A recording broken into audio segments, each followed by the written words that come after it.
What's up, everybody? Andrew at Microphonic Designs here, wishing you a good morning, great afternoon, or relaxing evening whenever you're, able to hang out with me here. Now, today is another exciting day. It's another marching audio system installation day today at Red Oak High School, and with Red Oak, they are going to have a very different setup than the one we saw in the last episode of the 2022 vlog series. So yesterday was Irving High School. They were using modular snakes, so we were able to do a split setup. Today, I'm pretty sure Red Oak they just got like a brand new traditional stage snake, basically like the traditional snake, and so we're gonna be basically bringing all the cables directly in to the center. So I anticipate going to be a much faster setup because the modular snakes take so long to just zip tie to the keyboards. So if we're not having to deal with that, then really the color coding is what's going to take the longest. And I've already been out to Red Oak once this year. It was a couple months ago, towards the end of the school year. I went out there to sort of evaluate what they had, take inventory of all the cables. I've already cable tested. I've already tested all the cables to make sure that they all work. And so everything that's there works and will be ready to go. None of it has tape on it because I also removed all the tape that was on there at that point. So we got a pretty fresh slate. I believe they actually bought a few of the little desktop mic stands from me, and oh, sorry, I thought I had a flat tire for a second. Some construction noises over there. Anyhow, yeah, they bought some desktop mic stands from me, and so we're going to be able to mount their microphones in a very secure way. And then, as you may be able to see in the back of the car here, I have their MODX or their MODX from their synth cart, and so I'm handling their sound design as well as their hardware system design here. And so the MODX, y'all, don't sleep on that keyboard. If you're a school that's using one of these things, and you're thinking about getting main stage, don't, y'all. The MODX is a crazy powerful keyboard, and all of the sound design samples, in particular for Red Oak, like their synth player is going to be a younger student. The part, we didn't want it to be too complicated, so I went a little easier on sort of the cinematic reinforcement type stuff that I normally do. So I didn't go as hard there. There's still samples and stuff in there. But it's all in the keyboard. So they have a Roland SP404 Velcroed to the top of this thing, but there's no need because the MODX is able to, I think it's got a gigabyte of space. Anyway, it's got plenty of space for samples. You do have to get a little creative to get them triggered the right way. But I figured out how to do it, and it's awesome because I've got half their show done, programmed in that thing already. And I'm looking forward to finishing their show. I just need to figure out where to get a MODX, because even if I wanted to buy one right now, they're pretty much out of stock. So anyway, let's go ahead and jump into the setup and see what we're working with. Alright, so first order of business is to just clean up the speaker carts a little bit. That way I can have some jams throughout the day. Zips. So I'm not opposed to this sort of way that it was done. In fact, I think it's fine, but we definitely got to cut off these and make sure that they're nice and tied down. And like these, I like to have the edges at the edge, like the actual clip part of the zip tie at the edge, so that it's more stable. You can pull it down further. So let me. Okay. And I'm going to try to keep my zip tie piles contained today. Yesterday we went kind of crazy. There we go. Alright, so this is already looking better. And I need to go get a whole bunch of cables from a storage room, and actually this one. All right, gotta get this one zip tied down. So, I'm gonna do these.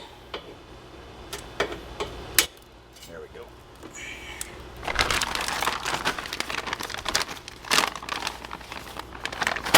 And you know what? I brought AirPods today, so I might actually just use those. All right, so at this point, when I leaned over to grab my AirPods, I noticed that the batteries on the camera were pretty much dead, and I swear I grabbed fresh batteries that morning, but I'll just make sure to keep extras on hand from here on. This was a quick look at the inside of the mixer cart. There were two big snakes in there that I ended up removing completely to make room for their new snake, which was much bigger and longer, but we are going to have to put one of those back in to have a snake out on the field for some soloist mics.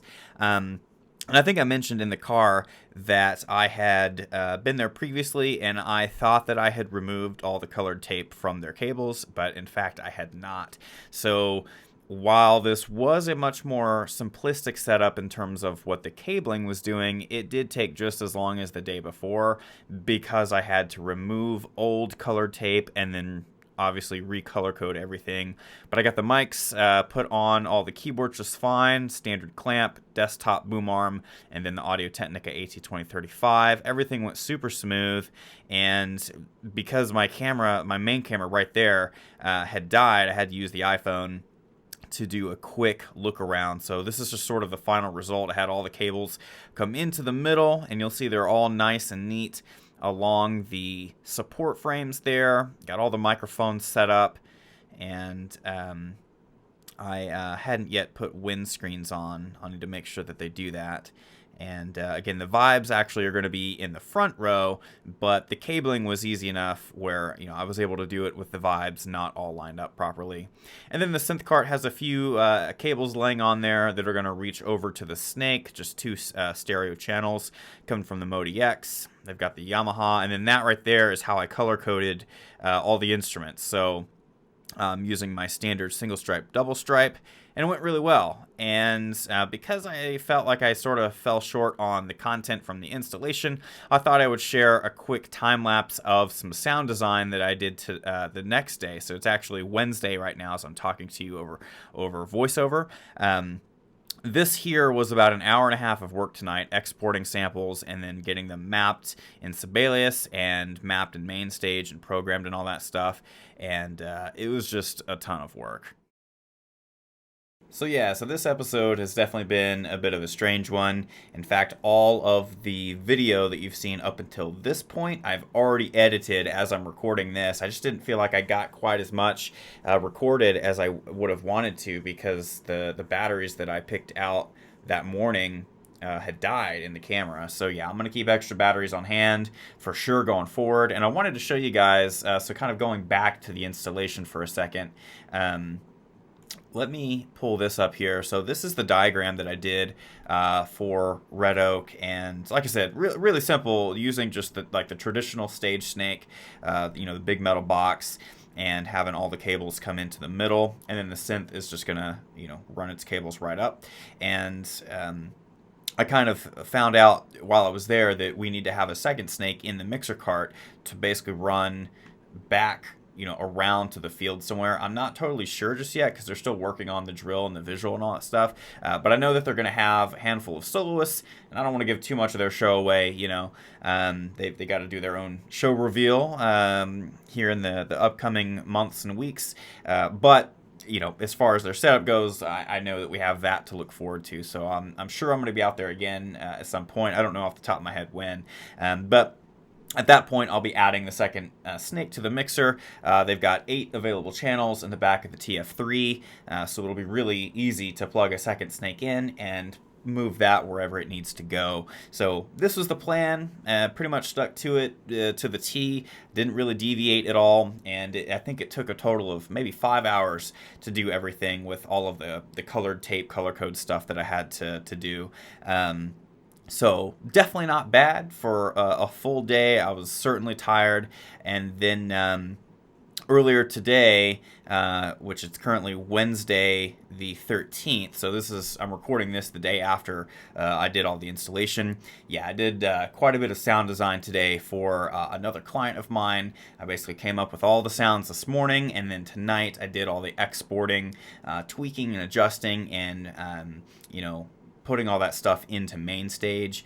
And it's definitely a lot more work than a lot of people think. Like, I sometimes get the vibe that when you say that you only do sound design, in terms of like the musical stuff, not the audio stuff, but like show design stuff, I think some folks have the idea that you kind of make some sound effects, but it's a lot that goes into designing every little sound. And I do my best to make sure that, like, when I convert the MIDI instruments into audio, I actually process the audio file itself, so it gets EQ, it gets compressed, it gets, I make sure that the samples are going to sound as good as they possibly can for the moments in the show they're going for. In that particular case, I had Sibelius sending MIDI messages into main stage, which is really cool because that helps me program the main stage concert way faster, because Sibelius essentially plays the part in main stage for me as the student is going to do. So not only does it let me like tweak and build patches on the fly as Sibelius is running, but it helps me make sure that all my custom samples are going to be mapped properly, and that they're actually going to be playable and achievable by the student that's going to be playing it. So yeah, a little bit of a different episode today for this one, episode number 3. Episode number 4 is, for me, tomorrow. I'm headed out to Lake Dallas High School. They have a new percussion director out there, and I was contacted by their previous percussion guy to help the new guy kind of get settled in. And so I'm going to go out and do a complete hook up for them, and I'm going to bring extra batteries so that I can actually get some good recording done tomorrow. I'm excited to bring you along for the adventure. If you're digging the content, please drop a like, consider subscribing to the channel, because I have many more months of this type of content coming your way. It's super late for now though, so I'm going to go ahead and sign off, hit the hay, and I'll see you tomorrow morning at Lake Dallas High School.